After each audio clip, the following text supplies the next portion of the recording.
ஓம் குரு பகவானே போற்றி போற்றி. ஓம் குரு பகவானே போற்றி போற்றி. என் அன்பு குழந்தையே, உன்னுடைய கஷ்டத்திற்கெல்லாம் ஒரு விடிவு காலம் வரும்படி எல்லா துன்பங்களையும் முடித்து வைத்து நீ இருந்த விஷயங்களையும் நீ எதிர்பார்த்த விஷயங்களையும் மீண்டும் உன்னிடமே சேர்ப்பதற்காக வந்துள்ளேன். நல்ல நேரத்தில், இந்த நல்ல நாளில் இந்த குரு பகவான் உனக்கு தருவதை வேண்டாம் என்று நீ சொல்லாதே என் செல்லமே. மகிழ்ச்சி என்பது உன்னுடனே இருக்கும் ஒரு விஷயம்தானே. மற்றவர்களிடம் இருந்து அதை நீ பெறவும் முடியாது, யாராலும் அதை உனக்கு கொடுக்கவும் முடியாது. என்ன நடந்தாலும் எல்லாம் உனக்கு சரியாகும் என்ற நம்பிக்கையுடன் மனதில் எப்பொழுதும் மகிழ்ச்சியாக இருக்க நீ பழகினால் வலியும் வேதனையும் உன்னிடம் வந்து சேராது என் செல்லமே. காலம் தவறிய பிறகு அது உனக்கு பயனளிக்கப் போவதில்லை என்று உனக்கு தெரியும் அல்லவா? எல்லாவற்றையும் சரியான நேரத்தில் புரிந்து கொள்ள நீ கற்றுக்கொள். காரணம் எதுவாக இருந்தாலும் சரியான முடிவை நீ எடுக்கும் பொழுது எந்த காரணத்தை கொண்டும் நீ வருத்தப்படும்படி எதுவும் நடக்காது அல்லவா? மற்றவர்கள் பார்வையில் நீ நல்லவனாக இருந்தாலும் சரி, கெட்டவனாக இருந்தாலும் சரி, உனக்கு நீ எப்படி இருக்கின்றாய் என்று மட்டும் பார். உனக்குள் நீ எப்படி இருக்கிறாய்? நிஜத்தில் நீ நல்லவனா, நல்ல எண்ணம் கொண்டவனா, நல்ல செயலை செய்பவனா என்று பார்த்து கொண்டாலே போதும். மற்றவர்கள் 1000 குறை கண்ணில் வைத்துக் கொண்டு பார்த்தால் என்ன? உன் மனசாட்சிக்கு நீ நல்ல பிள்ளையாக, உன்னுடைய குரு பகவான் சொல் கேட்டு நடக்கும் பிள்ளையாக நீ இருந்தால் போதும் என் செல்லமே. உன் மனதில் இருக்கக்கூடிய உண்மையான வார்த்தைகளையும் உன் கோபத்தில் இருக்கும் உண்மையான பாசத்தை யார் புரிந்து கொண்டு உன்னை சரியாக புரிந்து கொண்டு இருக்கிறார்களோ அவர்தானே உனக்கென படைக்கப்பட்ட உறவு. அப்படிப்பட்ட நல்ல உறவை உனக்கு நான் கொடுத்து வைத்துள்ளேன். நீதான் அவர்களை சரியாக புரிந்து கொள்ளாமல் மனக்கசப்புக்கும் கவலைகளுக்கும் உள்ளாகிறாய் என் செல்லமே. இப்பொழுது என்ன, உன் வாழ்வில் சில மன கஷ்டங்கள் இருந்து கொண்டுதான் இருக்கிறது. தீராத பிரச்சனை ஒன்று உன்னை பாடாய்படுத்துகிறது, அவ்வளவுதானே. இந்த கஷ்டங்களுக்கெல்லாம் ஒரு முற்றுப்புள்ளி வைத்து வாழ்க்கைக்கு ஒரு விடிவு காலத்தை நான் கொடுப்பேன் என் செல்லமே. நேர்மையாக வாழ்வது என்பது மிக பெரிய தவம்தான். தனிமையிலும் மற்றவர்கள் மத்தியில் நீ நேர்மையை பின்பற்றினால்தான் உண்மையான பிள்ளையாக நீ இருப்பாய். உன்னை யாராவது உதாசீனப்படுத்தினால் பல நேரங்களில் உனக்கு மன உளைச்சலை கொடுக்கலாம். அந்த உதாசீனத்தை நீ நினைத்து நினைத்து மிகுந்த வலியை கூட நீ அனுபவிக்கலாம்.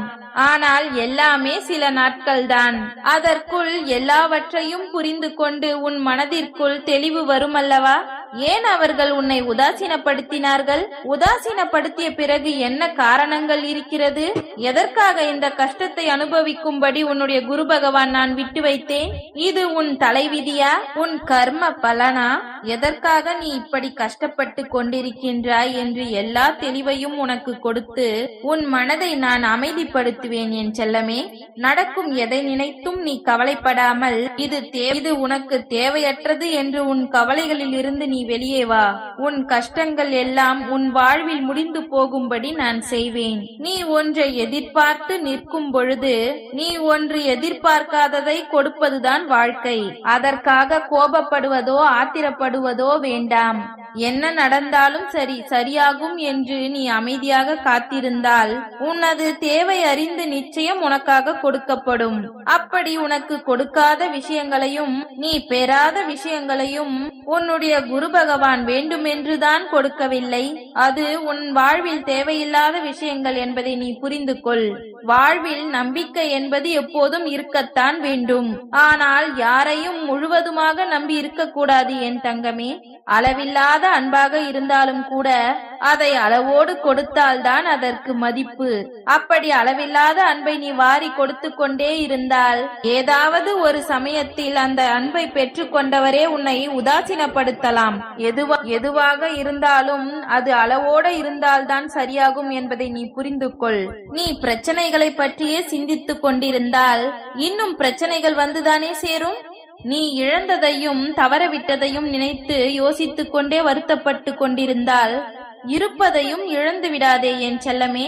உன் வாழ்வில் நீ பெறுவதற்கு இன்னும் நிறைய விஷயங்கள் இருக்கிறது. உன் வாழ்வில் இருக்கக்கூடிய பிரச்சனைகளை பற்றி சிந்தித்து தீர்வு காண வேண்டிய வேலையும் இருக்கிறது. உன்னுடைய குரு பகவான் என்னை நம்பு. நான் உனக்கு கொடுக்க போகும் வாய்ப்புகளும் உன் வாழ்க்கையை அற்புதமாக மாற்றக்கூடிய விஷயங்களும் உனக்கு இப்பொழுது வந்து சேரப்போகிறது. சோதனைகளும் கஷ்டங்களும் இல்லாமல் இந்த உலகத்தில் யாருமே சாதனை படைக்கவில்லை என் செல்லமே. கஷ்டங்களை நினைத்து கவலைப்படாதே. எல்லாம் நன்மைக்கே என்று நினைத்து கொண்டு எந்த படியிலும் நிற்காமல் முன்னேறி போய்கொண்டே இரு. உன் மீது நீ வைக்கக்கூடிய நம்பிக்கைதான் உன் பலம். ஆனால் அந்த பலமான நம்பிக்கையை அடுத்தவர்கள் மீது வைத்து விடாதே என் செல்லமே. நீ மற்றவர்கள் மீது வைக்கக்கூடிய அதீத நம்பிக்கை என்பது உன் பலவீனமாக மாறிவிடும். உன்னை நீ எவ்வளவு வேண்டுமானாலும் நம்பலாம். ஆனால் மற்றவர்கள் மீது வைக்கக்கூடிய நம்பிக்கை என்பது அளவோடு இருக்க வேண்டும் என்று நீ சிந்தித்து செயல்படு. குடும்பத்திற்கு மட்டுமல்ல, நீ வாழக்கூடிய இந்த சமூகத்திற்கே நீ பயனுள்ளவனாக மாறும்படி உன் வாழ்க்கையை நான் உயர்த்தி அமைக்கத்தான் போகிறேன். எதற்கும் வருந்த வேண்டாம் என் செல்லமே. பிரிந்திருக்கும் உன் குடும்பத்தின் உறவுகள் கூட இப்பொழுது ஒன்று சேரும் நேரம் வந்துவிட்டது. யாரோ செய்த சதியால் பிரிந்த உன் குடும்பம் மீண்டும் சேரப்போவது என்பது மகிழ்ச்சிகரமான காரியம்தானே. நீ இழந்த நிம்மதியும் சந்தோஷமும் உனக்கு கிடைக்க வேண்டும் என்றால் என்ன செய்ய வேண்டுமோ, யார் மனதை மாற்ற வேண்டுமோ எல்லாவற்றையும் நான் செய்வேன். உன் குடும்பமும் நீயும் சந்தோஷமாக சிரித்து மகிழ்ச்சியாக வாழ வேண்டும் என்பதை நான் செய்யத்தான் போகிறேன். நான் சொன்ன எல்லாமே உன் வாழ்வில் நிச்சயம் நடக்கும். உயிரை கொடுத்த தாய்க்கும் தந்தைக்கும் நிச்சயம் உறங்க ஒரு இடம் கொடு தங்கமே. அவர்கள் தூங்க வேண்டியதும் வாழ வேண்டியதும் முதியோர் இல்லத்தில் கிடையாது. நீ வாழக்கூடிய உனது இல்லத்தில் என்பதை நீ ஒருபொழுதும் மறவாதே. வாழ்வில் ஏற்றத்தாழ்வுகளில் எப்பொழுதும் நிதானமாக இருந்தால் இழப்புகள் உன்னை எதுவும் செய்ய முடியாது. கிடைப்பதும் இழப்பதும் எல்லாம் சரிசமமானது என்பதை நீ புரிந்து கொள்.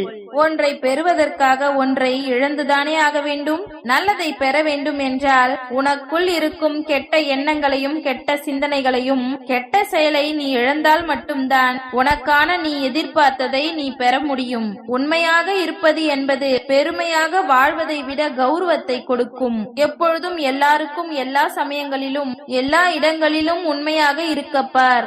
அதனால் நீ எத்தனை முறை தோல்வியை கண்டாலும் கண் கலங்காதே என் செல்லமே.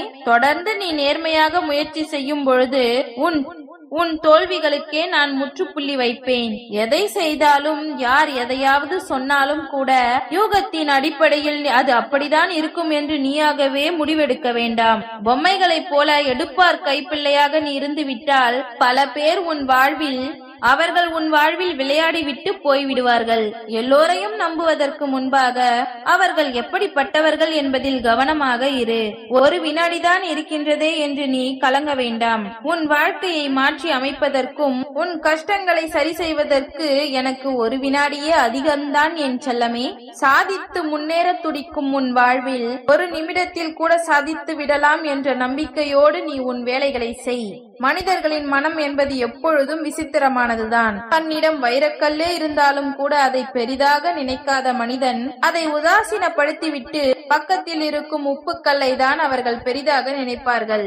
ஏனெனில் மனிதர்களின் இயல்பான குணமே இதுதான். தன்னிடம் இருப்பதை அலட்சியமாக நினைப்பான். பக்கத்தில் இருப்பவர்களிடம் சிறு விஷயத்தை கூட பெரிதாக நினைப்பான். அப்படி இருக்க வேண்டாம். உன்னிடம் என்ன இருக்கிறதோ, உனக்கு என்ன கொடுக்கப்பட்டுள்ளதோ அதை வைத்துக் கொண்டு திருப்தியாக வாழப்பார். நீ எதிர்பார்த்ததை காட்டிலும் உன் வாழ்வில் அதிகமாக நிச்சயம் சந்தோஷத்தையும் செல்வத்தையும் கொடுப்பேன். ஓம் குரு பகவானே போற்றி போற்றி. ஓம் குரு பகவானே போற்றி போற்றி. நன்றி.